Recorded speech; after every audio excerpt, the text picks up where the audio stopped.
Hi, I'm Paul Emmanuel. I'm a first year graduate art student in the Mount Royal art program at MICA. Do you have any suggestions for graduate art students?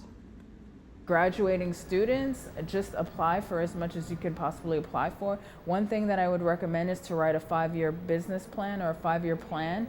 It doesn't have to be business per se, as to like, oh, I'm going to write a proposal or a business plan for blah, blah, blah.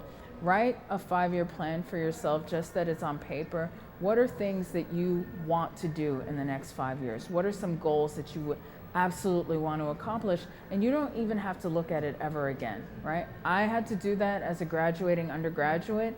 And when I found the list, I read the list very recently this year, and it's 15 years later. I accomplished all of the things that I had written down in those 5 years within that 5-year timeline. And I never looked at it again. So there's something that happens in terms of intention and solidifying that intention and writing it down that does something. I don't want to call it magical, but something happens. And so I would start to think about, well, what kind of life do I really want to live? And how important is art to me in this life? And can I live without it? Or does it need to be 90% of my life, or can it be 15%?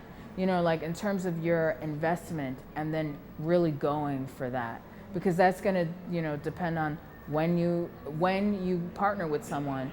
If you want to give birth to children or adopt children or raise children, like when is that going to fit into this, right? Like there's things that you need to think about in terms of, and also what are your material needs? Like some people can live and be really okay with very little, and other people need comfortable situations. And so that also is going to determine the decisions that you're going to have to make in terms of jobs and, you know, student loan debt and everything else.